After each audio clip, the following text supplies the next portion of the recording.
নমস্কার বন্ধুরা, আমার আজকের রেসিপি সয়াবিনের এক দুর্দান্ত স্বাদের রেসিপি। পুরো ভিডিওটা দেখার জন্য অনুরোধ রইল। প্রথমে সয়াবিনগুলি গরম জলে দিয়ে দিলাম। সিদ্ধ করব না, 10 মিনিটের জন্য রেখে দিলাম।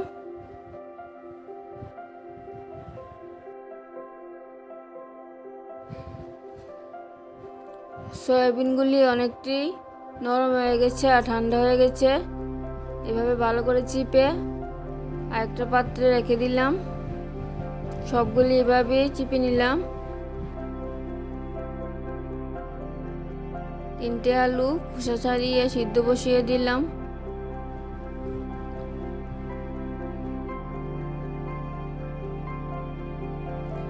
আপনারা যতটুকু আলু দিতে চান দিতে পারেন। আলুগুলি সিদ্ধ হয়ে গেছে।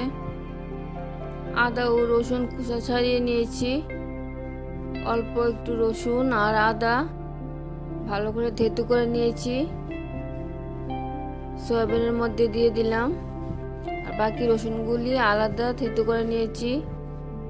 আর কাঁচা লঙ্কা আদা পেস্ট করে নিয়েছি। জিরে গুঁড়ো, লাল মরিচের গুঁড়ো দিয়ে দিলাম। হলুদ দিয়ে দিলাম, লবণ দিয়ে দিলাম, 2 চামচ কর্নফ্লাওয়ার দিয়ে দিলাম, 2 চামচ বেসন দিয়ে দিলাম,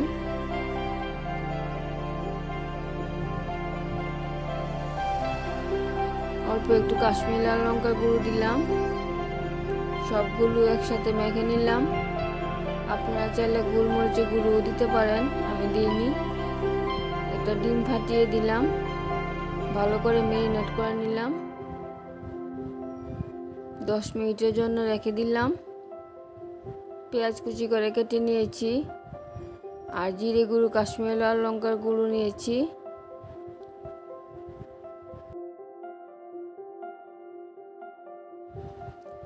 কড়াইতে তেল দিয়ে দিলাম। তেলটা ভালো করে গরম হয়ে গেলে একটা একটা করে সয়াবিনগুলি দিয়ে দিলাম। মিডিয়াম আঁচে ভাজা করে নিলাম।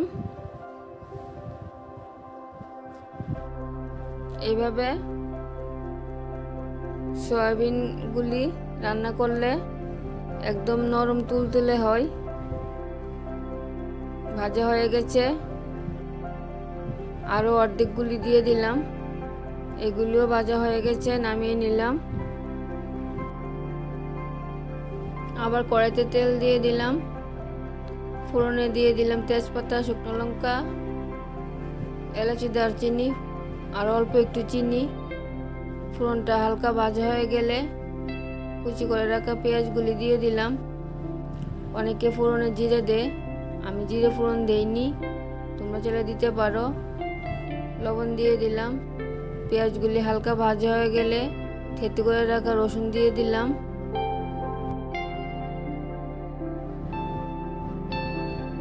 রসুন পেঁয়াজ ভাজা হয়ে গেলে আদা কাঁচা লঙ্কার পেস্টটা দিয়ে দিলাম।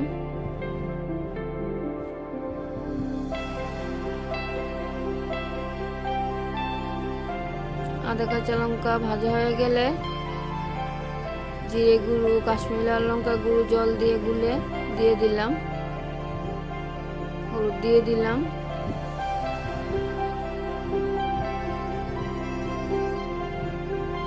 ভালো করে কষিয়ে একটা টমেটো দিয়ে দিলাম।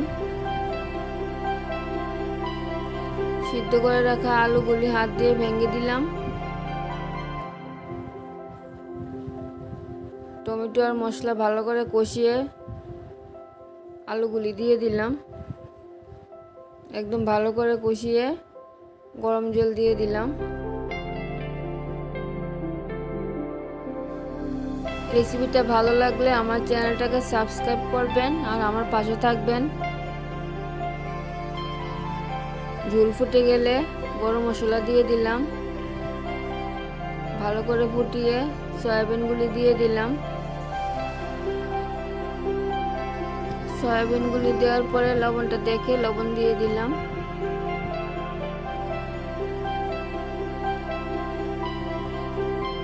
ভালো করে ফুটিয়ে নামিয়ে নিলাম। এই রেসিপিটা বানিয়ে খেয়ে দেখবেন, দুর্দান্ত স্বাদের হয়। রান্নাটা কমপ্লিট হয়ে গেল। দেখা হচ্ছে পরের ভিডিওতে। ভালো থাকবেন, সুস্থ থাকবেন। ধন্যবাদ।